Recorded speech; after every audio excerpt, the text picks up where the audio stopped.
On a inculqué aux gens qu'à 60 ans, on n'a plus de sexualité, ce qui est faux. Ah oui, hein. C'est pas tous les jours.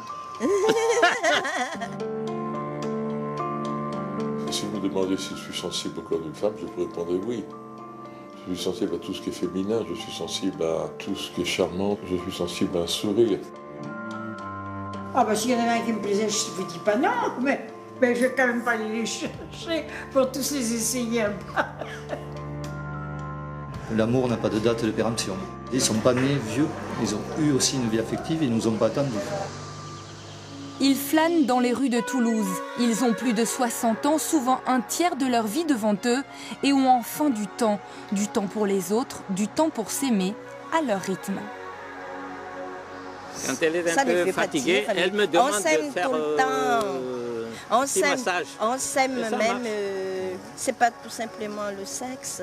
C'est pas tous les jours, 2 fois par semaine, 3 fois. Même pas. C'est fatigant. Vous avez l'impression que pour les partenaires, c'est important la sexualité, même à 60 ans. Oui, oui. Vous avez peur de ne pas être performant, c'est ça. D'être en panne, d'avoir une panne. Entre autres choses, oui. Oui, c'est ça. Les seniors sont de plus en plus nombreux à franchir la porte des cabinets de sexologie. Ici, ils représentent 20% de la patientèle. À l'origine, c'est l'angoisse du corps qui vieillit qui les pousse à consulter. Ça fait intervenir plusieurs paramètres. Paramètres physiques, physiologiques, de détérioration liés à l'âge, au vieillissement naturel. Et ça fait intervenir aussi des paramètres d'ordre hormonaux, endocriniens. Donc avec tout ce que ça peut impliquer, mais également des paramètres toujours surajoutés psychologiques. Mais il n'empêche que ça se construit. Il faut savoir qu'on va vers l'autre et que l'autre va bien vers soi. On n'est pas dans la performance. Il faut surtout se décomplexer. Il faut que ce soit une sexualité décomplexée et de savoir qu'il n'y a pas de limitage, il n'y a pas, si vous voulez, de tournant irrémédiable, il n'y a pas de sanction absolue. On n'est plus dans la performance, mais on est dans l'échange. Nous sommes allés dans une maison de retraite pour voir si la sexualité s'arrêtait avec le temps.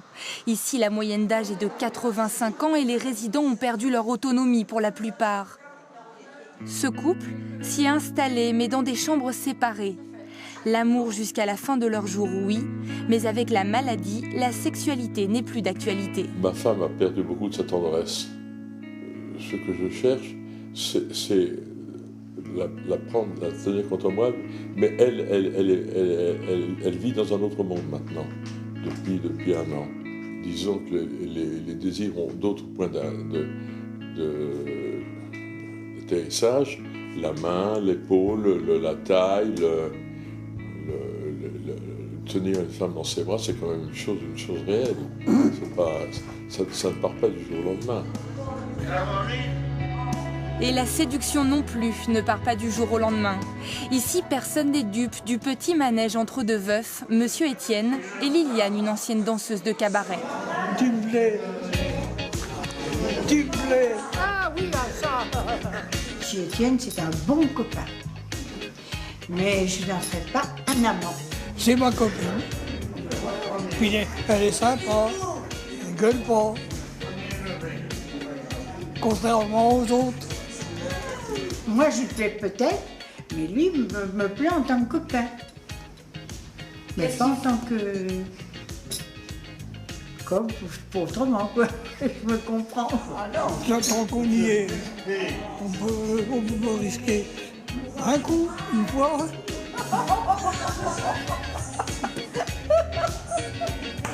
On voit les personnes revivre, reprendre goût à la vie.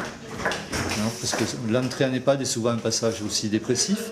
Reconnaître sa propre dépendance, ses propres déficits, c'est très dur à accepter. Et c'est vrai qu'une relation amicale, amoureuse, gomme vite l'état dépressif. Mais ces relations ne sont pas toujours vues d'un bon œil par les enfants des résidents. Peur d'un mariage, de voir son héritage remis en question, difficile d'accepter la sexualité d'un parent âgé. Pour des familles, c'est quand même difficile de voir sa mère, par exemple, amoureuse, développant des contacts physiques avec un autre homme que son propre père. Donc oui, bien sûr, mais comme nous tous, je crois que c'est se représenter finalement sa mère comme une femme et non pas uniquement comme une mère. Il est 16h au dancing de la Roseraie. Depuis 70 ans ici, ça chaloupe, ça tourbillonne, ça drague. Les seniors cherchent l'âme sœur. Qu'est-ce que vous cherchez? Une femme de mon âge comme moi. C'est pas évident. Hein? Souple, élégant, gentil. Qu'est-ce qui vous manque chez une femme? C'est la compagnie? La compagnie. La compagnie et puis peut-être...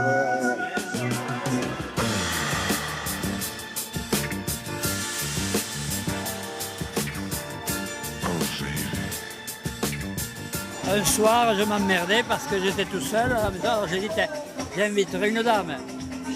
Tout un refusé, elle s'est levée, elle m'a dit, moi je suis d'accord. Ah, j'ai dit, vous n'avez pas peur?